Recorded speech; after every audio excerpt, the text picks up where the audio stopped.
안녕하세요. 정치 비평과 행동 정치비행입니다. TBS의 간판 시사 프로그램 김어준의 뉴스공장이 12월 30일 마지막 방송과 함께 문을 닫습니다. 또한 주진우의 아닌 밤중의 주진우입니다. 신장식의 신장개업 등도 마지막 방송을 앞두고 있습니다. 저는 앞으로 3주 더 뉴스공장 진행합니다. 명확한 입장을 제가 제작진한테 밝혔고 신장식의 신장개업이 12월 30일 마지막 밥상을 차립니다. 오 시장은 분수물품을 끊어서 고립시키는 거죠. 아사시키는 겁니다. 아사. 청취율 최고로 좋았던 프로를 폐지하는 거잖아요. 이게 어떻게 말이 됩니까? 빡세게 힘자랑을 하는데 별로 무섭진 않아요. 솔직히. 유례 없을 정도로 유치한 방법. 제작진에 계신 분이 눈물을 흘리면서 절대 그 시절로 다시 돌아가고 싶지 않다고. 솔직히 말하면 미디어를 하고 싶은 게 아니에요. 스피커를 그냥 만들어 놓고 싶은 거지. TBS는 특정 프로그램, 지금 문제가 되고 있는 프로그램뿐만 아니라 거의 모든 방송 프로그램이 매우 정파적입니다. 교통방송으로서의 기능도 이번 기회에 새롭게 정립을 해서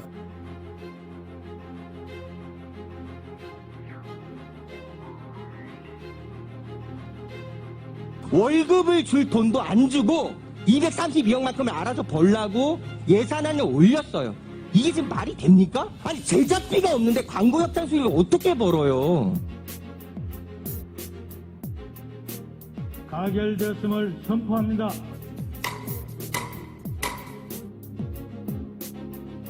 (32년의) 역사인 TBS가 고작 조례 폐지안 한 장으로 사라지는 그런 시대를 우리가 살고 있습니다. 참으로 군사정권에서도 유례가 없는 비겁하고 치사하고 졸렬한 방법으로 언론의 자유를, 시민의 자유를 농락하고야 말았습니다.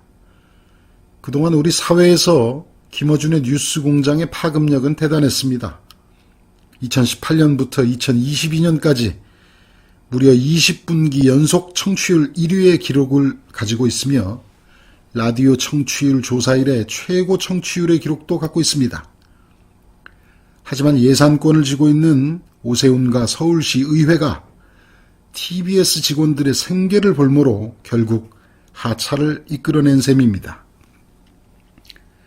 직업적 음모론자의 편파 왜곡 방송은 어떻게 시민들의 사랑을 받을 수 있었습니까? 진보 좌파 시민들만 방송을 들었던 겁니까? 편파 왜곡의 대명사는 조중동 아닌가요? 입에 거품을 물고 나불대던 종편 프로그램은 왜 국민들의 비난과 조롱의 대상이 되었는지 스스로 반성부터 해야 할 텐데 큰 기대는 하지 않습니다. 이명박 박근혜를 겪어오면서 남다른 쫄지마 정신을 보유한 김어준 공장장이 가만히 있지는 않을 것으로 보입니다. 뉴스공장 방송 시간대와 같은 시간, 같은 형식으로 유튜브 방송을 할 것으로 알려졌습니다. 여우 피하려다 호랑이 만난다는 속담처럼 새로운 방송에서는 그동안 지켜오던 기계적 중립을 벗어나 신랄한 비판과 주장을 할 것으로 보입니다. 지원 폐지 조례안이 통과된 이후 뉴스공장의 상표 출원 신청이 접수되었고 딴지 방송국에서도 시사 PD 채용에 나섰다고 합니다. 뉴스 취재와 보도, 인터넷 방송업 등을 지정해 상표권을 행사하겠다고 출원을 신청했는데요. 전열을 정비하며 조용히 움직이고 있었네요. 그나저나 대한민국이 윤석열 집권 1년도 채 지나지 않았는데 왜 이렇게 망가지고 있는 걸까요? 서울시 감사원까지 나서고 주류 언론의 기자들 모두가 김어준 하나 잡으려고 눈이 새빨개진 모습은 진짜 빨갱이들이나 하는 짓 아닌가요? 그동안 그들만의 기득권 연대 속에서 공생하던 권력과 자본에 대한 뉴스공장의 문제 제기가 그렇게 견디기 힘들었을까요? 역대 진보 정권에서 보수 언론이 누렸던 언론의 자유 잊었습니까? 검찰과 한몸이 되어 검찰 기소와 언론 보도가 하나로 이루어졌던 일일이 열거하기도 힘들 만큼 수많은 사건들, 노무현, 문재인 정권에서 가능했던 거 아닌가요?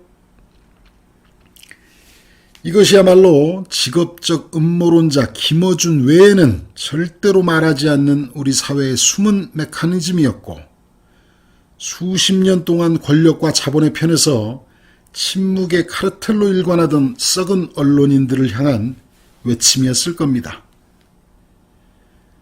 짧지 않은 시간 동안 선량한 보통 시민들의 아침을 열어준 김어준 공장장에게 감사를 표합니다. 다시 만나기를 기다리겠습니다. 정치비행이었습니다.